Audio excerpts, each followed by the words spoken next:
What's up, ladies and gentlemen? It's Brennan. I'm BManX45, and we're coming at you with another video. We have another how to build video for the Digimon TCG. Last time we did Lucemon, so of course we're going to do the antithesis to the villain of the series. We're going to do hybrid, more specifically EmperorGreymon, because EmperorGreymon is one of my favorite cards in the series, and I just love that we're getting new EmperorGreymon support and more thematic support too. So we're going to go through it. We're going to talk about potential builds for this deck, what you could play.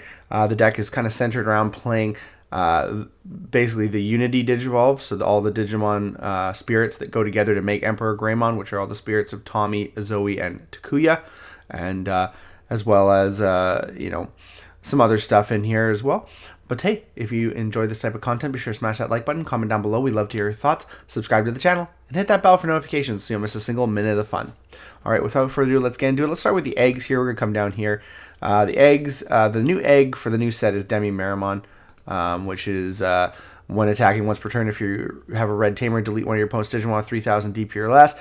Probably not going to play this one. You're probably just going to go with the good old Kumamon BT14, which is, when a card is removed from the secure stack, draw one. Helps you draw, get into your pieces. You might play a fifth egg. You might play a, what is it? The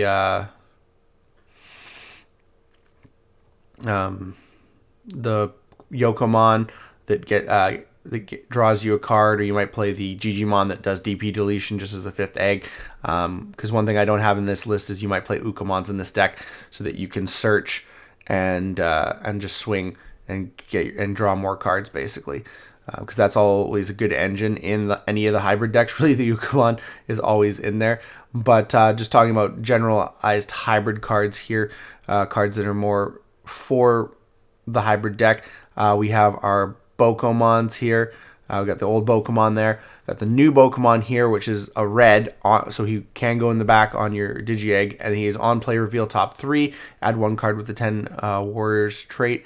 And one red Tamer card with inherited effects among them to your hand. So he gets 2 targets, but he only searches 3, whereas the last guy searches 5. But he can go in the back if you need to, if you want to be able to have your level 3 in the back. And then once per turn, your turn, when any of your Digimon or Tamers Digivolve, gain a memory. So it reduces the cost by 1 instead of 2, but you can the old Pokemon is only on Tamer Digivolutions, not on Digimon Digivolutions. We have the Searcher again for Flamemon BT17. He's just the best searcher because you have the on deletion to play a Tamer with inherited effects from your hand without paying the cost. So doesn't have to be a Takuya, and he does have the reveal 3. Add both a 10 or hybrid trait Digimon and a one card with inherited effects among them to the hand. So I think he's just the best searcher to play. There's also Penguinmon. Penguinmon is going to be in the new set, and he is your turn once per turn with this Digimon or any of your Tamers would Digivolve into a multicolored Digimon as blue or red. Reduce the Digivolution cost by 1. So again, he reduces that Digivolution cost. He's also got jamming, inheritable jamming, which is actually really cool. So not bad. Unfortunately, he does Digivolve in the back for a cost of 1, which isn't necessarily bad, because like if you put your opponent to 1 by Digivolving into him at the start of the turn, it's actually really hard for them to not give you a bunch of memory. So don't let them play those Tamers for free. So not too bad. And then we do have all our old Agunimon support here, all the old Agunimons and Burning Greymons. Now, you're probably not going to play this stuff in the build because the build is very reliant on playing all the different, all the different guys from the other lines. It really makes the EmperorGreymon the best, just because you don't really care about all the DP inheritables here. We do have the new Agunimon, which is when Digivolving, you may return 1 card with the 10 Warriors trait or 1 card or Tamer card with inherited effects from your trash to your hand. So he does add things. He has also got plus 2,000 DP, so he does give you a DP boost if he's in the inheritables. But then you have the new guys here, Kakumamon, jamming, inheritable jamming. He's got on play when Digivolving, one of your opponent's Digimon with no Digivolution cards can't suspend until the end of their turn. So a little bit of stun there, has the ice snow type as well. Digivolves on Tommy for 3, Digivolves on Kumamon for 1. You also got the Kumamon, which Digivolves on the Koryokaku for 0, or Tommy for 2. He's got when Digivolving trash the bottom 2 Digivolution cards of one of your opponent's Digimon, so source stripping.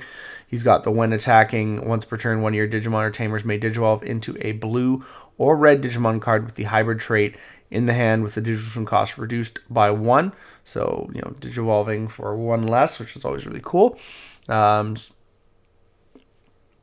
slide evolution for free. And then all turns when this Digimon would leave the battle area other than by your effects, you may play 1 Tamer card with the inherited effects from this Digimon's Digivolution cards without paying the cost. So basically getting your Tamer back when it leaves the field, which is really good. Really hard for your opponent to get around because it's when it leaves the battle, even by battle, it just can't be your own effect. You got the Kazimon, which has the same all turns ability to basically put your Tamer back on the board. You also got when attacking, same thing as Kumamon, reduces the ability by 1. And then when Digivolving, suspend one of your opponent's Digimon, so you can suspend, which is good because the Zephyrmon's got piercing as well as inheritable piercing, and it's got when Digivolving, one of your Digimon gets plus 3,000 until the end of your opponent's turn. So that's always really good. So they kind of piercing and jamming is what you can potentially have under your EmperorGreymon with this kind of build. We also have some level 5s we're looking at. We have Jet Sylphimon, the new level 5 for the Kazimon line. And it can warp Digivolve by placing a Kazimon and Zephyrmon from your trash under one of your red Tamers, or your green or red Tamers. So all your Tamers will be targets. And then that Tamer Digivolves into this card for a Digivolution cost of 3, so you can warp. It's got Raid, which is really cool. When Digivolving, suspend one of your post Digimon, and because you're going to have the Zephyrmon, you're going to have Piercing. So that's really great, Raid and Piercing. And then when Digivolving, not like you need to suspend because you got the Raid, but you can suspend something. It can't unsuspend until the end of their turn. So a little bit of stun right there. And plus another 2,000. So like you get 5,000 all turns. It's going to get plus 2,000, and you get for the Digivolution thing. Oh no, I'm thinking of the Zephyrmon. But yeah, so it goes up to 10 at least. So that's good. Plus any inheritables. Same, you have the Warp Aldemon, but the Warp Aldemon's not going to be really, I think, good for this build because it specifically has to go under a Takuya. But its inheritable is really good. The doesn't activate security effects on option cards it checks.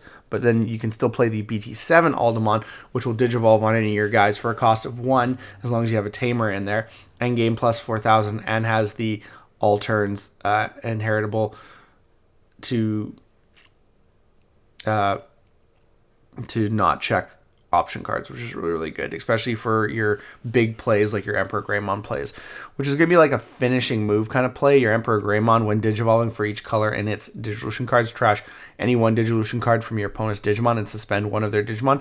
Then this Digimon may attack.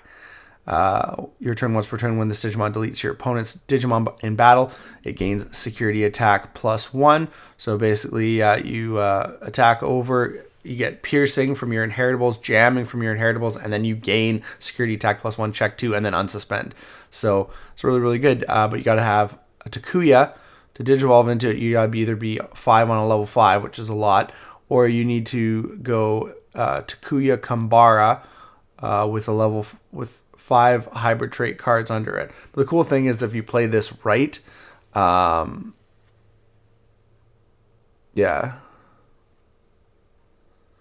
you can do 2 checks at you can do 4 checks basically with piercing. Kind of gross. So a lot of suspending. So you're basically getting all the good abilities of blue, green, and red. So it's kind of cool all in one. So and now we have more triple color cards in the game, which is actually kind of cool. The nice thing is that there's an easy way to get to this is with the Takuya and Koji dual tamer, because it's is a memory tamer, so you start with 3, and then at the start of your main phase, you may place up to 1 hybrid trait card with different names from your trash under this tamer. For each of your other tamers, add 2 to the maximum number this effect may place. And then end of your turn, once per turn, this Digimon with hybrid or 10 warriors in its trait may attack a player. So, really good. Yeah, so you just got to have a couple other tamers on the board, and then play this, and then the next turn you can add all 5 sources at the start of main. So that's actually really good. And then so heavy tamer format. You also got the Takuya from BT7, which digivolves into an Emperor-Greymon by placing 5 under it. So this is another good way of getting into there. And then it gets a security attack +1 off of that too, so it checks even more cards. So that's really good. And then, but you still got to pay 5, so you got to get that 5 memory, which is the harder part. You got the Tommy Himi, which is going to be start your main phase by trashing 1 card with hybrid 10 warriors in trait in your trash, gain 1 memory. So that's going to help you gain that memory to get to 5. So you're not always going to have 2 Tommies, so you got to have a way to get other memory, like maybe boosts, or, everything's red, so you technically play red Mem Boost, or the red, what is it? Not red Mem Boost, but red Mem Boost, or training, the red training, the offense training. Offense? Can't even remember. But yeah, so either one will be good for this deck because pretty much everything's red. And then when attacking, inheritable from Tommy, so once per turn, trash the bottom Digivolution card of one of your opponent's Digimon, some more source stripping. Then if your opponent has a Digimon with no Digivolution cards, draw 1, so potential to draw even more. Draw, and then gain memory off of him, and then off of her. She's got the start of your main by trashing 1 card, hybrid, draw 1. So again, you're basically just getting all your stuff into the trash and then drawing into all your pieces with both Zoe and Tommy getting memory. And then when this Digimon deletes an opponent's Digimon by battle, you may play 1 Tamer card with the inherited effects from your hand without paying the cost. So just again, replacing itself. Replacing itself. The funny thing is if it dies too, you get the Kazimon off of it. You can potentially play multiple Tamers. So that's really good. So Zoe lets you play Tamers. Tommy lets you gain memory. So you try to get your way up to that 5 memory. We also have the new option cards here, Windflame Ice to Sword, which is you may place up to 5 hybrid trait cards with different names in your hand or trash under one of your Tamers. Then one of your Tamers with 5 or more cards under it may digivolve into EmperorGreymon in the trash, in the hand or trash. So you can have an EmperorGreymon in your trash, it doesn't matter. Ignore your Digivolution requirements and without paying the cost. So there's a card to basically do it for 3 instead of 5. And then as security, you may play 1 Tamer card with inherited effects from your hand or trash without paying the cost, then add this card to hand. So just being able to play stuff from the trash is really, really good. So you don't even need your EmperorGreymon in the hand. If you have this in hand, you can throw him in trash with the abilities to set up a play and get a free guy back. And then you have the Lord of Devastation Rebirth, which is a 6 cost, which is for the Susanomon. If you have a hybrid 10 word trait Digimon, you may ignore this card's digital requirements. I didn't really check.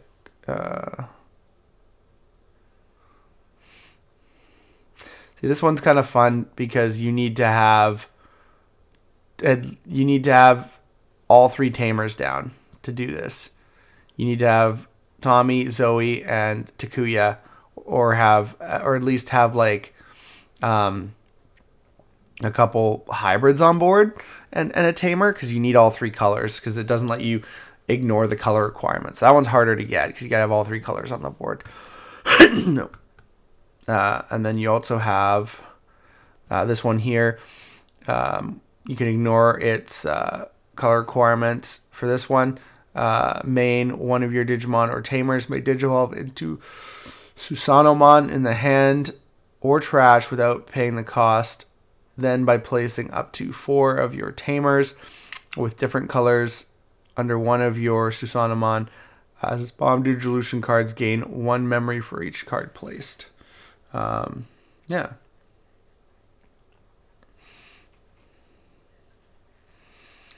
So placing 4 of your Tamers. So there's got to be like Tamers on the field. And then security ability here is to play a Tamer card with inherited effect from your hand or trash and then add the card to hand. So for a 6, which is basically like pseudo ace, you can go into Susanamon, which the new Susanamon is hand counter blast Digivolve. When Digivolving, when attacking, delete one of your opponent's Digimon with 10,000 DP or less. For each of your color in this Digimon's Digivolution cards, add 2 to the DP's deletion effect maximum, so it can go up to 16. When attacking, by placing up to 5 Tamer cards from this Digimon's Digivolution cards as your bottom security. By placing up to 5 Tamer cards from this Digimon's Digivolution cards as your bottom security, trash opponent's top security card for each card placed by. That's just nasty. And then Overflow Ace 5, and has the hybrid form. And then you can Digivolve on a Takuya or a Koji with 10 hybrid trait cards under it. So yeah, for a cost of 6. So no, definitely gonna play both of these cards. They're just so good. And then Blast Ace is such a great mechanic. But just having the ability to put up all your Tamers and then put them on the security stack and then just get rid of your opponent's security for the same thing is just kind of gross. So we'll have to wait and see exactly what this deck's going to be able to do. I don't know if it's going to be able to be a meta deck because it has so many pieces on it. It is very piece reliant. Depends on the speed of everything, but I think we got a good start to the deck anyways with all this stuff here. You're going to have a lot of Tamers, so there's probably not going to be a lot of room for options, and you already have some good options here that you might need to have, at least a couple copies in the deck. But you do have a lot of good picks from older sets. Like I said, the Alemon will be a good level 5 pick because you don't care if it goes to the trash. You just want that option card protection. So you only need a couple copies of that, as well as you're going to have mostly like probably some guys like this as your level 3s. And then you're mostly going to be trying to play your Tamers for free and Digivolve on them and just swing, get jamming, get piercing, destroy your opponent's stuff, and just build up your kind of pile of stuff to go into your king monster basically. So it is a very cool build, and it does definitely with the Susanamon seems like the antithesis to the Lucemon deck. So we'll see how these two decks fight against each other, and we're definitely going to build both of these. We'll see what else we build. Maybe we'll build purple hybrid if there's kind of a purple hybrid build we can think up. But definitely excited for this one. Just kind of cool playing a EmperorGreymon deck with multiple Tamers that aren't Takuya. So that's actually really kind of cool. Really thematic of the Unity Digivolve. So tell me what you guys think down below. Did I miss any cards? Are there any other things you think would be important for this deck? Do you think I undervalued the importance of certain cards like the older stuff? Or do you think this is going to be basically built a lot out of the new stuff with a little bit of the old stuff here or there where it makes sense? Let me know down in the comments what you guys think. Looks like that's all the time we have for this video. Thank you very much for tuning in, and I hope to see you in the next video. As always, have a wonderful day, and that's all for now, folks.